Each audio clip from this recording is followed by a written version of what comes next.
Mfalme wa utukufu, tunakushukuru Bwana wangu na Baba yangu, kwa sababu wewe peke yako ni mwema sana. Tunasema asante kwa pendo lako tena Bwana katika asubuhi ya leo. Asante mtakatifu Mungu wetu na Baba yetu, kwa kuwa peke yako unastahili. Mungu wetu na Baba yetu, nakupa sifa na utukufu na heshima, kwa kuwa hakuna aliye kama wewe Bwana, katika jina lenye nguvu, thamani na uwezo na mamlaka la Yesu Kristo aliye Bwana, mwamba mwokozi na nguvu zetu. Mfalme, tunakuomba tena Bwana katika asubuhi ya leo, kwamba ukazungumze na sisi tena Bwana kwa mara nyingine, katika jina la Yesu Kristo mwana wa Mungu aliye hai. Sema nasi Bwana, acha tukusikie tena Bwana katika alfajiri ya leo. Ukazungumze na moyo wangu, ukazungumze na moyo wa mtu mmoja mmoja. Jehova, ninakuomba Bwana ukatupe neema ya kuelewa katika jina la Yesu. Shetani adui mharibifu asipate nafasi yoyote ya kutuzuia kupokea kile ambacho unataka, katika jina lenye thamani la Yesu Kristo mwokozi uliye hai. Amen. Bwana Yesu asifiwe. Nikukaribishe tena asubuhi ya leo, pamoja na hali ya hewa, lakini nikukaribishe tena katika alfajiri ya leo, wewe ambaye tumeungana pamoja, wengine ni kwa njia ya mtandao. Mungu akubariki sana wewe ambaye tuko pamoja kwenye Facebook. Tunapaswa kumtafuta Mungu katika majira yote na wakati wote, pasipo kujali ni nini kinaendelea. Haleluya sana. Bwana Yesu asifiwe. So let's continue this morning. Tumekuwa tukiendelea na kitabu cha Yona, pale mahali ambako tunaangalia kanuni ya 4 anaposema mapenzi yako yatimizwe. Bwana Yesu asifiwe. Sasa tuko kwenye kitabu cha Yona tukiendelea kuangalia ni namna gani ambavyo unapolikimbia kusudi la Mungu, unapokimbia ule mpango, nini kinakupata, nini kinaweza kutokea. Tulikuwa tukiangalia hapa na tukaona Yona akatupwa baharini, kwa sababu bahari ilichafuka, maana yeye ndiye aliyekuwa anatafutwa.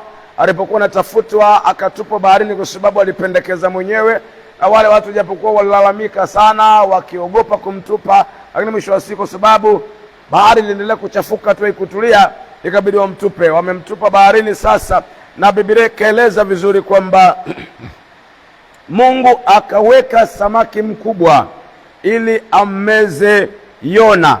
Bwana Yesu asifiwe sana. Sasa nataka tuangalie na niseme hili jambo hili hapa kabla hatujaendelea. Yesu na atupe neema zaidi katika asubuhi ya leo. Kuna mambo machache ambayo nasikia kuyazungumza kwako mtumishi wa Bwana, na kwa yeyote ambaye anasikia kama kuna kitu cha kimungu, my brother and my sister, ni muhimu sana sana sana tukaelewa. Kuna watu ambao kwa sababu ya kujaribu kushindana na lile kusudi la Mungu, kwa sababu ya kujaribu kulikimbia kusudi la Mungu, kwa sababu ya kujaribu kuacha ile nafasi ya kile ambacho Mungu alitaka wafanye, kwa sababu wamekataa kulitekeleza kusudi la Mungu ambalo Mungu aliwapa watekeleze. Aliwapa maelekezo ya nini cha kufanya, namna ya kutumika kwenye mahali fulani. Kwa sababu ya kuacha kile kitu, maisha yao yameingia kwenye tumbo la samaki. Maisha yao yamekuwa kwenye tumbo la samaki, kwa sababu walichoitiwa, walichopaswa kufanya wamekiacha. Wanaendelea na mambo yao mengine ambayo wao wanaona ni sawa, ni sahihi, na ndivyo inavyopendeza machoni pao. Wanaifuata njia inayopendeza machoni pao, lakini kumbe mwisho wa hiyo njia ni matatizo, ni shida, ni vurugu. Sasa nataka kusema na wewe kwamba kuna watu ambao maisha yao na familia zao zimeingia kwenye tumbo la samaki. Ndoa imeingia kwenye tumbo la samaki, biashara imeingia kwenye tumbo la samaki, ajira yako imeingia kwenye tumbo la samaki, lakini na mambo mengine maisha, hata afya yako nakuta imeingia kwenye tumbo la samaki. Ndani ya tumbo la samaki kuna mambo kadhaa ambayo tutaangalia hapa kwa neema ya Kristo Yesu. Sasa watu wameingia kwenye matatizo, wameingia kwenye tumbo la samaki bila wao kujua, kwa sababu kuna vile wanajaribu kuescape Mungu, wanajaribu kuescape kusudi la Mungu. Na nataka kusema hivi kwamba kusudi la Mungu, there is no way you can escape it, just because it is an order from God himself, the creator. Haleluya sana. Yeye ndiye aliyekuumba, yeye ndiye muumbaji. Hakuna vile unaweza kulikimbia kusudi lake. Ndio maana Ayubu anafika mahali anasema, sasa najua ya kwamba waweza kufanya mambo yote na makusudi yako hayawezi kuzuiliwa. Yesu asifiwe. So it's very important for us to understand this. Praise Jesus. It's very important. It's very important. Very, very important. So, wakati Yona alipojaribu kulikimbia lile kusudi, akaingia kwa samaki. Yesu na atusaidie sana. Asa ndani ya tumbo la samaki kuna mambo kadhaa. Unapojaribu kulikimbia kusudi la Mungu, unajiingiza kwenye tumbo la samaki brother. Unajiingiza kwenye shida kubwa sana ambayo pengine hujaijua. Yaani huwezi kushindana na kusudi la Mungu, huwezi kushindana nalo. Na kuna watu wengine ambao maisha yao pia yameingia kwenye tumbo la samaki kwa sababu ya kupingana na kusudi la Mungu lililoko ndani ya mtu fulani. Maisha yao pia yameingia kwenye tumbo la samaki kwa sababu kuna namna wamekuwa wanapingana na kusudi la Mungu ambalo liko ndani ya mtu fulani. Sasa nataka kusema na wewe mpendwa, ni muhimu sana ukajihadhari mno. Jihadhari, ukishajua huyo mtu amebeba kusudi, jihadhari, jaribu kujiepusha naye, jaribu kujiepusha na upinzani juu yake. Yaani bora tu uhakikishe this is God. Epuka kushindana na huyo mtu ambaye Mungu amemteua kwa kazi fulani, amemteua kwa kusudi fulani, alafu anapaswa kutekeleza, wewe unakuwa bumps mbele ya njia yake. Ogopa sana hiyo kitu, kwa sababu maisha yako siku sio nyingi ataingia kwenye tumbo la samaki, na akishaingia kwenye tumbo la samaki una kazi kubwa sana ya kutoka hapo, sababu hiyo vita inakuwa ni ya Mungu. Sasa kama vita ni ya Mungu, nani atakushindia? Ukipigana na shetani, Mungu anakushindia. Unapopigana na Mungu, nani atakushindia? Maana hakuna aliye juu yake, hakuna zaidi ya yeye. Yeye ndiye top. Kwa sababu hiyo, ogopa sana kushindana na kusudi la Mungu. Yesu na atusaidie mno mno. Sasa ndani ya tumbo la samaki, jambo la kwanza, hakuna nuru. Mtu ambaye maisha yake ameingia kwenye tumbo la samaki, hakuna nuru, yani haoni mbele inakuwaje. Haoni. Kuna shida tena, haoni, yani kumejaa fujo, kumejaa kiza. Haoni, hakuna future. Yani there is no next day. Hakuna siku inayofuata. Yani akiangalia anaona ni dark. It is total dark. Haoni zaidi ya hapo. Yani hata akiangalia pengine alikuwa na vision fulani, ile vision inapotea ghafla. Rakapo. Haleluya sana. Sikia, nataka kusema na wewe uelewe. Yani ogopa sana unaposhindana na kusudi la Mungu. Mungu kuna kitu amezungumza na wewe, au kuna mtu Mungu amemsemesha kufanya jambo fulani, alafu you are becoming a bums. Ni ngumu sana, ni hatari mno. Unapogeuka kuwa hump barabarani, unakuwa kikwazo kwa namna fulani, unakuwa kitu cha kutega miguu ya huyo mtu. Ni hatari sana, ogopa hiyo kitu. So ndani ya tumbo la samaki hakuna nuru kabisa, hakuna nuru. Unapoteza kujua kesho na kwaje. Yani hakuna nuru kabisa. Yani mwelekeo unapotea, mwelekeo wa maisha unapotea. Hauelewi sasa inakuwaje kesho. Mwelekeo una lost moja kwa moja, unapoteza mwelekeo. Yesu na atusaidie. Lakini ndani ya tumbo la samaki, jambo la pili, there is no an oxygen. Hakuna oxygen humo. Hakuna oxygen. Ni kwamba maisha yanakuwa magumu sana, yani tumaini la kuishi. Unakuta kitu kikubwa ambacho unaona ni bora ningekufa, kitu cha thamani kwako inakuwa ni kifo. Unatamani, unaona kama bora tu nife, bora tu afadhali ningekufa, kwa sababu ingekuwa raha, maana ningepumzika na mateso haya. Yesu na atusaidie sana. So ni muhimu sana ukapata kuelewa. Yesu na atusaidie sana. Bana Yona alikaa ndani ya tumbo la samaki muda wa siku 3, sio siku chache, siku 3 amekaa ndani ya tumbo la samaki. Sasa anasema ndani yani kunapokosekana oxygen, huyu mtu kitu cha kwanza anachokiona cha thamani ni kifo. Yani unapozungumza naye anakuambia tu heri waliokufa, heri waliokufa. Yani anaona watu waliokufa ndio bora, yani anatamani kufa. Kwa nini?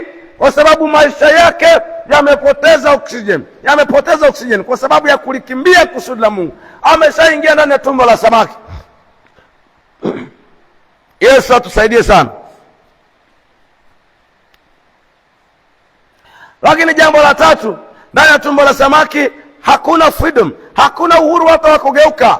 Vile ulivyoingia, kama uliingia upande ndio hivyo, kwa sababu hakuna kugeuka. Kule sio nyumba, kule sio chochote.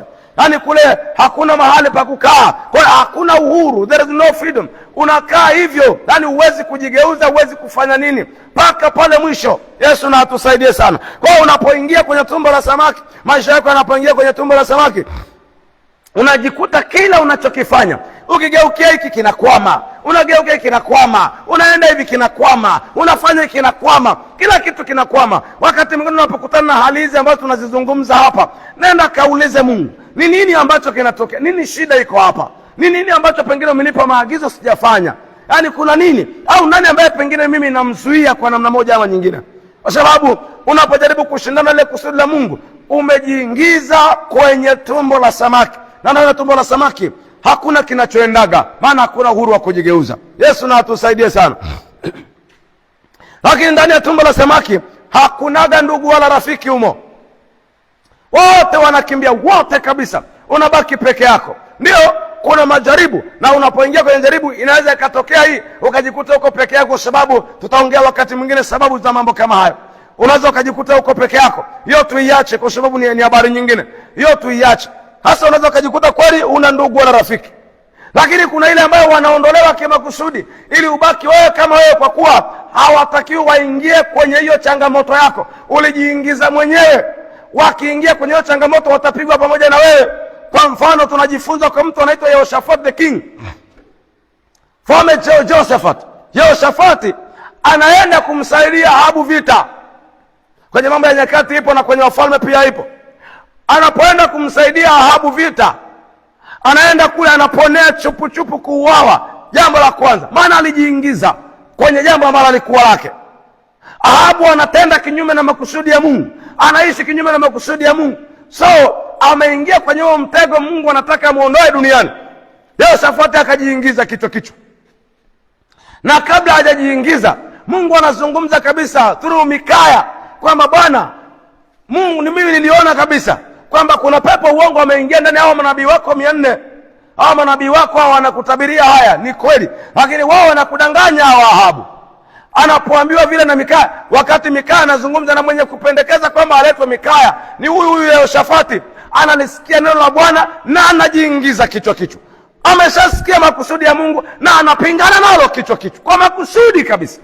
So Yehoshafati alijiingiza kwa uzembe kabisa. Maana Mungu alishazungumza kupitia Mikaya, na Yehoshafati alisikia kabisa kupitia masikio yake kwamba Mungu amekataa hiyo vita, Ahabu atakufa, na anajiingiza kichwa. Akaingia kumsaidia nini? Kumsaidia vita. Akajiingiza kwenye tumbo la samaki. Alipoingia mle kwenye ile vita, wameenda kule, yeye akaponea chupu kwa bahati, kwa neema ya Mungu akapona. Mungu akamuokoa asiuawe, akarudi. Aliporudi, Biblia inaeleza vizuri, wakati anafika Yerusalemu, wakati anafika hivi, anarudi moja kwa moja, akatoka mtumishi wa Bwana huko, akamfuata, akamwambia Yehoshafati, huu ni wakati ambao ni wa kupeana mikono na waovu, kuwasaidia wabaya, ndio wakati huu. Kutoka hapo Mungu akampiga yule jamaa, ndio kifo chake kilianzia hapo Yehoshafati. Kwa nini? Kwa sababu alijiingiza kwenye vita ya Mungu na mtu fulani, akajiingiza amsaidie huyo mtu. Mungu ana vita na Ahabu kwa sababu alikataa kusudi lake, halafu yeye akajichanganya humo ndani. Alipojichanganya humo ndani, akaambia utakufa leo, lakini hauna siku za kuishi tena nyingi, unaondoka. Yesu na atusaidie sana. So ndugu na marafiki wanaweza wakakuacha kwa sababu ya kulikataa kusudi la Mungu. Mungu akawaondoa ili wasije wakashiriki adhabu yako. Ulijiingiza wewe mwenyewe. Ni muhimu sana ukachunguza magumu yanayokupata. Biblia inasema unapopatwa na mabaya, tafakari. Ndio, tafakari. Hata mimi kila changamoto ninayopitia lazima nitafakari, kuna nini hapa kinatokea? Ni uzembe wangu ama ni nini? Kuna makosa nimefanya kwa Bwana ama ni nini? Lazima nijiulize. Yesu na atusaidie sana. Lakini namba ya mwisho, yeye alihesabika kuwa ni chakula. Yesu asifiwe sana. Tena sio chakula kizuri, chakula kibaya. Kwa nini? Kwa sababu hakisagiki. Mungu alifanya jambo la ajabu sana ili kumfundisha Yona kwamba anao watumishi wengi sana. Huwezi kulizuia kusudi lake, huwezi kumtoroka. Ana watumishi wengi sana, na watumishi hao wa kwanza, mtumishi wa kwanza anaitwa Bahari. Kwa Yona alimuona mtumishi wa Mungu wa kwanza, baada ya yeye kukataa, mtumishi wa kwanza anayemnyorosha ni Bahari. Mtumishi wa Mungu wa kwanza aliyemnyorosha Yona ni Bahari. Na mtumishi namba 2, samaki amemmeza. Alafu akakaa naye. Yesu na atusaidie sana. So ni muhimu sana katika mambo haya kuelewa.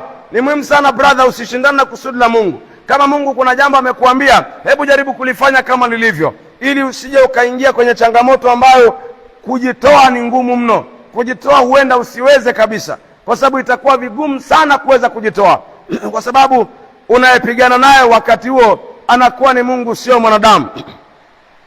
Kwa hivyo ni muhimu sana ukajua bro na ndugu yangu, jitahidi sana, usikubali kukaa tu, yani usikubali kushindana na kusudi la Mungu. Umeshajua, kubali tu, wewe usijali kuhusu matokeo. Tazama mambo matatu ya kuzingatia ambayo nilishakuambia, lakini nirudie tena kwamba tazama huduma halisi au kusudi halisi uliloitiwa, lakini tazama wakati ulioitwa ili uanze kazi, lakini namba tatu, tazama mahali ambako umeitwa ufanyie hiyo kazi, hiyo huduma, hilo kusudi. Haya mambo matatu ni muhimu sana kuweza kuyalinda na kuyachunga. Bwana Yesu na atusaidie sana. Wengine tunaingia kwenye changamoto kwa sababu ya uoga wetu. Mungu anazungumza fanya kitu fulani, alafu tunaingia kwenye changamoto kwa sababu tunaogopa watu, tunaogopa itakuwaje. Atusaidie Mwokozi Yesu. So it's very important for us to understand and to live this, just because hii ni kujitengenezea, ni kujilinda dhidi ya changamoto ambazo zinatokana na wale wanaojaribu kulikimbia kusudi la Mungu. Yesu na atusaidie sana. Sasa pale sura ya 2 tutaendelea kusoma wakati mwingine, lakini kwa leo Biblia inasema ndipo Yona akamwomba Bwana Mungu wake katika tumbo la samaki. Anaomba maombi ambayo sio ya kawaida. Hasa anaomba katika hali ya kuchanganyikiwa, anaomba katika hali ya maumivu, anaomba katika hali ya mateso. Kwa lugha nyingine anaomba maombi ni kama yenye malalamiko ndani, kwa sababu sasa kimeumana, hali imekuwa ni mbaya. Yesu na atusaidie sana.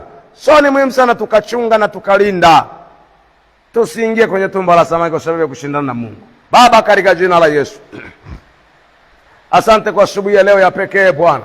Baba, ninakushukuru sana kwa sababu ya neema yako na uwema wako Bwana na fadhili zako Mfalme. Asante mtakatifu Mungu wetu na Baba yetu kwa sababu ya upendo wa ajabu sana ambao unao juu yetu Bwana. Tunakushukuru Mungu mwenye haki, tunakushukuru Mungu mwenye mamlaka, tunakushukuru Mungu mtakatifu Bwana. Tunasema asante kwa pendo lako vile umekuwa pamoja na sisi Bwana. Baba, tunaomba neema yako tena katika asubuhi ya leo. Baba, tunahitaji utupe neema tena Yesu. Na kuomba Bwana, ikiwa kuna mahali ambako tumejaribu kulikimbia kusudi lako Baba, tumerudi miguuni pako Mfalme, tunatubu Bwana. Baba, tunatubia kabisa Bwana kila kosa, dhambi na namna yote na Baba tumejaribu kukimbia. Mungu mtakatifu, tusamehe kwa namna yote ambayo inawezekana. Tumesaidia watu ambao tayari wameingia kwenye vita na wewe kwa sababu ya kulikimbia kusudi Bwana, tunaomba msamaha Baba, tunatubu kabisa, tunakuomba utusamehe, tusafishe Bwana. Baba, ukatuondolee hiyo changamoto Baba, ukatuondolee, kwa kuwa leo Bwana tunatubu, tunakubali ni kweli tulikosea. Bwana wangu, tunakuomba msamaha Baba, tunakuomba utusafishe, utakase Mfalme, katika jina lenye thamani kubwa sana takatifu mno la Yesu Kristo Mwokozi. Bwana wangu, tunakuomba ututakase Bwana, katika jina la Yesu Kristo mwana Mungu.